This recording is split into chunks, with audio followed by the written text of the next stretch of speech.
Hey guys, it is Chill Pill Zombies here, and I'm going to be showing you one of my best strategies for die-dies. I did one for transit round 1 to 16, so I figured out why not do one for die-dies, eh? Make it into like a mini-series, do one for, my bad, for every map that comes out on Black Ops 2. I'm not going to do it in the survival maps, however, but I will be covering challenges and stuff in the survival maps, but nothing like this. But I'm just going to show you guys how to do this. I would recommend grabbing your persistent jug before even attempting this. And I'm playing it on my small TV, and I have been playing on my big TV lately, so I'm kind of feeling a little bit weird.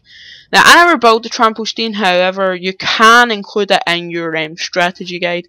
In this strategy guide, sorry, you just build it first instead of doing what I'm about to do. However, you do not want the dog round, well, the Nova Gas Crawler round at round 5. Okay, if you get it at round 5, if you're not too good at knifing them, I would recommend starting again. However, it's not really too much of a bother to me. But I would recommend definitely grabbing persistent juggernog as fast as possible, and then just drop down here. There we go. That's very risky, that spot there. So you want to drop down here for round 2, and as I said before, I would recommend having persistent juggernog, because it is going to be a little while before you get juggernog, because you need to get over to that building there. So all you want to do on the first couple rounds is knife. You don't even, if you've got thingy juggernog, you don't need to worry about getting double swiped, which is an absolute plus side. Once you get enough, buy this gun. We're gonna go without quick revive for a little while here, but you know, whatever. So we're going to attempt to do this so far without quick revive. Once we get enough, we'll probably buy it. So there we go. Grab quick revive now, and now that we've got that, on rounds like 3, 4, and 5, you're just kind of wanting to go for headshots with the PDW. And I might add that this gun is an absolute beast. So just use it to your best. Use it to your advantage, basically. We're also going to be building the Soliquifier. There's also a teddy bear there and the SVU on the wall, but we don't need any of them. Although we might activate the teddy bear just for the walls of it, but whatever. But you really need to try and attempt to get the Galvanuckles before the dog rounds, which is going to help you quite a lot in the long run. So you're just going to go for headshots, maximize your points. I know that you could just knife them, but like it you just saw there, when I headshot that guy there, he drops a nuke. So if I were to knife him, it would take away a lot of points. At least this way you're guaranteed not to grab a freaking nuke and lose half of your points, unless they're right up in your face and you happen to just shoot one and it dies on you. But whatever, we're just going to do this until we get, what do you call it, 6,750. Wait. Yeah, 6,750. Only door you have to open is that one. That's it. Like, genuinely, that's the only door you have to open. And then we're basically sorted. So, yeah. All you really have to do is go for headshots on these wee creeps. And you should be pretty much good to go. I'm going to put these into 10-minute parts. So, you know. Hopefully by round 16 we can get onto the main strategy. If not, I'll probably push it further to like round 20 or whatever. I'm just clarifying that now. And yeah, so the way this is going to work as well is, in the next episode there will be a link in the description to this episode, and then in the episode after that there'll be a link in the description to the second episode. So you know, like, if you miss an episode, you can always see it.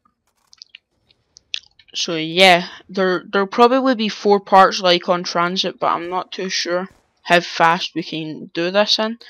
But the general spawn points for now is just this window there and through that elevator there.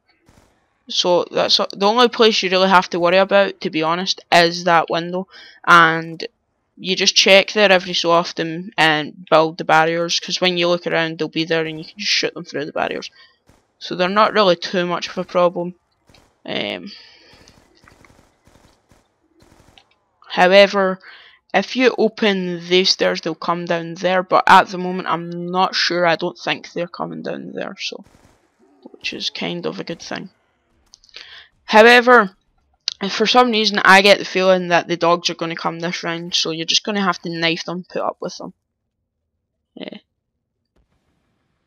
Yeah. There we go. But I knew it, but you kinda hoping that they don't come this round and that they come on round 7, because that gives you enough time to grab your Galvanuckles and be able to just own it up like a freaking boss. And with your persistent jug, they're really pretty easy to annihilate. Because 2 hits off of these equal 1 hit from a zombie. So 4 hits without persistent jug and then 8 with persistent jug. So you need to get hit 8 times off these wee things just to die. And I mean, it's not really a problem when you have persistent juggernog. So.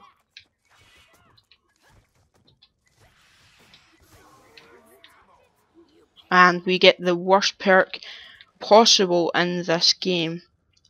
We may as well. Yeah, I think we did it. I can't really hear because I'm wearing a headset right now, but you know, whatever. And what you're going to do is run down here, jump down, run on over here, where the people that were glitching are, and wait just now. Probably keep a zombie at the end of this round because it seems pretty risky to drop down there when they're all spawning, so you know, whatever.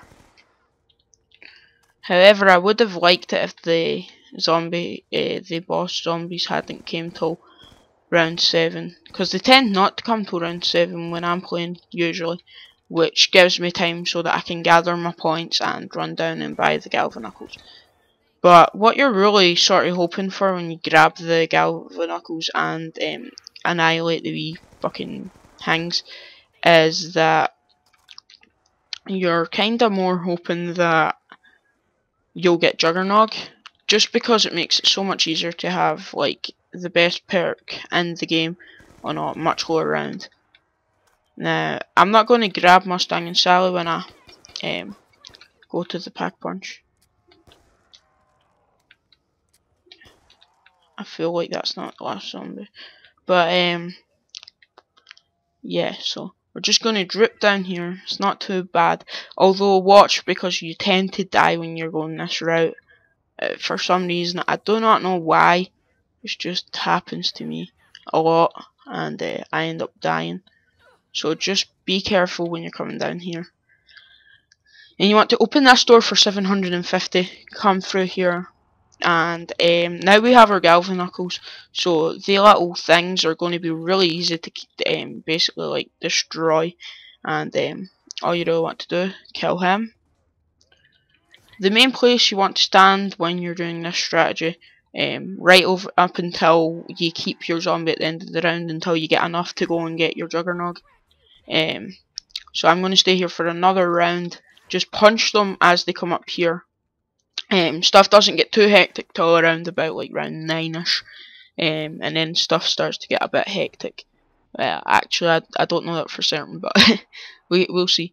But I'm sure it was about round 10 where they start coming in extremely fast, like in Transit, where I always stop Galvanuckling round about round 9 or 10. So yeah, all you really have to do is just wait on them coming over, Galvanuckle, and we are going to keep a zombie at the end of this round so that we can go and build this liquefier and get our Juggernog. and then we can start on the strategy. Now wait a minute, right, I'm going to end the video here guys. I'll see you guys in the next part however, and yeah.